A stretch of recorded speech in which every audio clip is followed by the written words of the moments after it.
So I am in the Dow region with Luís Lourenço of Quinta dos Roques, and as you can see, I'm just going to pan around. The Dow had a terrible situation in 2017 with fire on October the 15th. October the 15th. In the vineyards, and I have been driving around this week and seeing the impact of the fires everywhere in the Dow, lots of different pockets. But at Quinta dos Roques, the vineyards, as you can see, some of the vineyards, not all of them, very affected.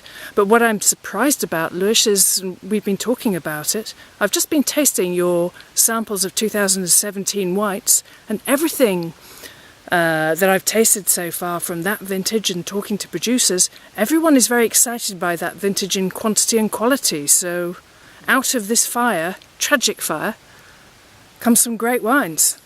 Well, not everything is negative, and indeed we were very lucky in terms of the harvest, because it was the earliest harvest we have in memory. We began in 22 of August, and we finished on 16 of September. Yes. So very, very early, and the fire was on 15 of October. Yes. So the wines were not affected at all. So the wines were already, they were made, they were in your cellars? They were made, they were stored, they were very tight kept in the stainless steel vats or in the barrels. So we had no oak smoke problem in the wines. But the good thing also is that we had a good crop in quantity. The quality is really good, and the whites are fresh and flavorful. The reds have very smooth and elegant tannins. So with the wines, I'm perfectly happy and with no problems regarding the future. Yeah. Naturally, with the vines, the story is completely different. Well, we were saying, I mean, you are such an optimist. And Yes. anyone who knows you knows that they will be guaranteed to see a big smile and lots of laughter. Yes. So for you to be pessimistic about the vineyards and I'm the future. Not pessimist about vineyards. We had the bad luck of being on the way of the fire. Yes. Usually vineyards don't burn very easily, but this fire was a completely different kind of beast.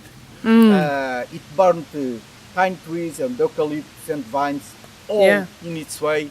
And you're holding that post because you were telling me that. Yes, the posts, most of them, they disappear or they are cut by half, which it's almost incredible how sometimes the vines did burn, but the posts went out.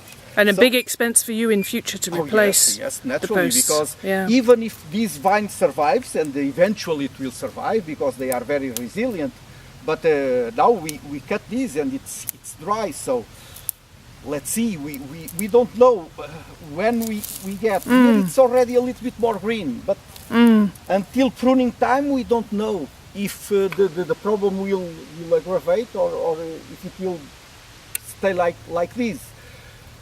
But we had bad luck, and now we have to face the future. And the future for us and for our family, it will be grape producers and winemakers. Yeah.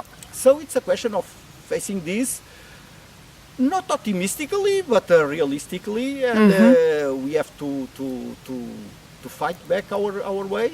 Yes. And something we were talking about, where you were saying that, you know, for agriculture in the country in general, it has a lot of issues in terms of sustainability into the future. Yes. And this is why eucalyptus trees, which here in this particular area are not a problem because you mostly have pine trees. Yes. But in other parts of the Dow. If we look around here, it's only pine trees, but other parts of the Dow, indeed, eucalyptus was already a big issue.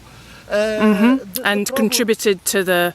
And contributed to the fires, fastness, the speed of the fire. The speed of the fire.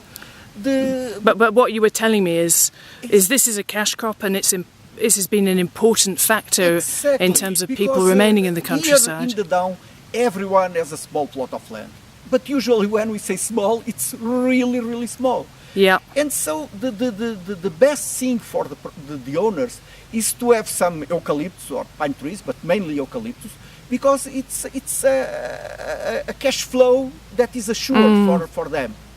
If they go to plant vineyards, they plant the vineyards, they have to wait until they have grapes, and then usually, because the property is very small, they can't make a winery and produce wine. They can't add value to it. So exactly. So they will sell the grapes, and the grapes now are very, very cheap in the down. So it doesn't give enough money for the owner of that small property to bet his efforts in vines. So he has to have something that will give money for him and for his family, because he has to put some food on the table. Yes. So in that, I'm very pessimist about the future of the agriculture as a whole in the interior of the So country. something needs to change. Something needs to change. Yeah. And to begin with, something has to be done about the value of the agriculture's products. Yep. Because we can't still go to our close supermarket and think, okay, I'm going to buy the cheapest thing because there will be a crazy producer in the middle of the country that will keep producing potatoes and tomatoes and lettuce and cabbages, and hoping that those poor guys will stay there forever. No, their kids will abandon the agriculture. Yes. They will go to the big cities. Yeah. Because this doesn't give enough money for them to live.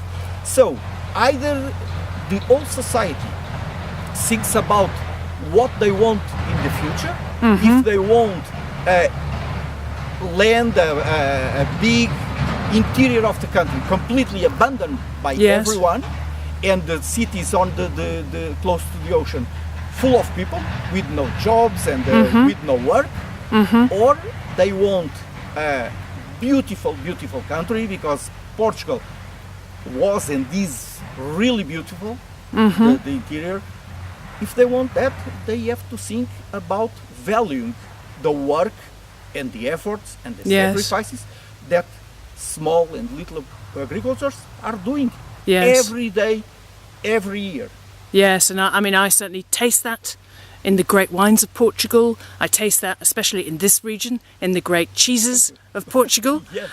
For instance, and also very badly affected. And I think support for those industries, we don't tend to talk of them as industries, agriculture, the artisanal producers in the countryside, is definitely something that needs to be reviewed. Thank you very much. No, I thank you, Luís. for coming. And I'm very, very happy that 17 is actually good in quantity and quality, because the producers in the Down need that. They need that help going forward, because there is a lot of reinvestment to be done in the vineyard. We will do it, and we will overcome our difficulties, no doubt. Well, I wish you wholeheartedly all the best with that. Thank you. Thank you, Sarah. Thank you very much.